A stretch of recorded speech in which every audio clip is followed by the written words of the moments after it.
In the early 20th century, the war effort was in full swing. For everyone back home, this meant strict rationing of basic supplies. Silk was vital for making parachutes, and when silk stockings disappeared from shop shelves, women began to despair. Scientists came to the rescue by creating nylon, the first synthetic fibre.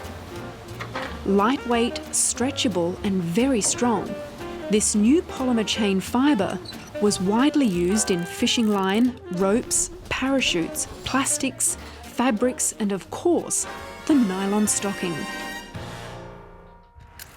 Now the humble nylon fishing line has a powerful new use. We can produce artificial muscles from fishing line that can contract by about 50% of their length. They can generate forces that are over 100 times larger than our own muscle and produce a mechanical power output of over 5 kilowatts per kilogram, similar to a jet engine. An international research team has developed these artificial muscles. In Australia, the team is led by Professor Geoffrey Spinks.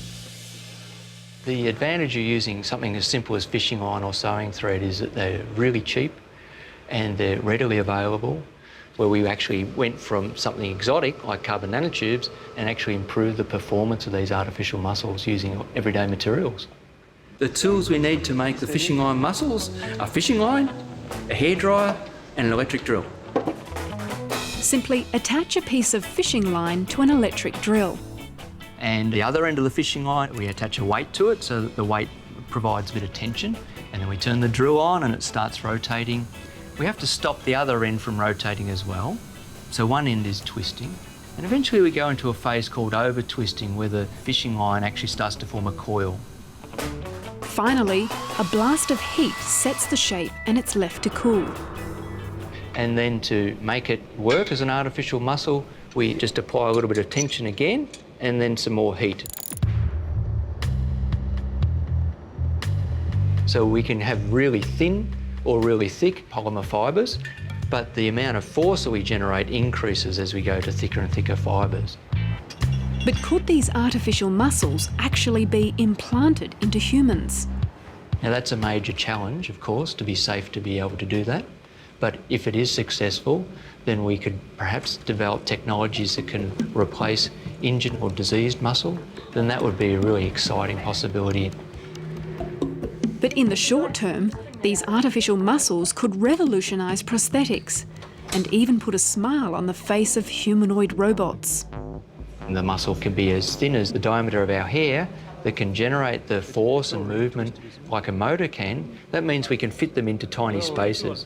We can make robot hands that have high dexterity and therefore perform more complicated tasks.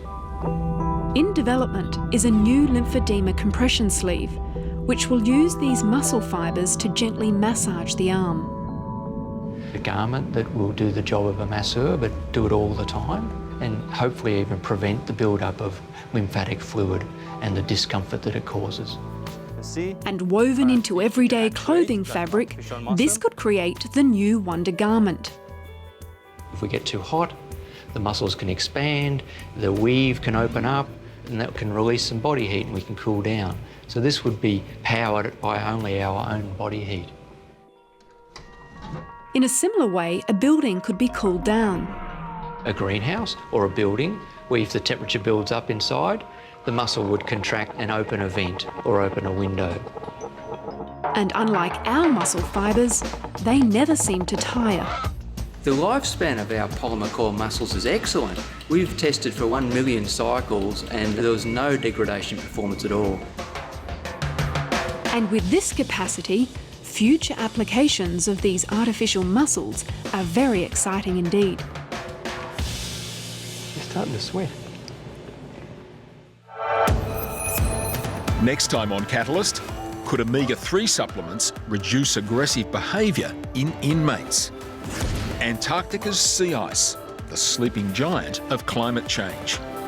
And is your dog an optimist or a pessimist? Connect with Catalyst on Facebook, Twitter, Instagram, YouTube and our website.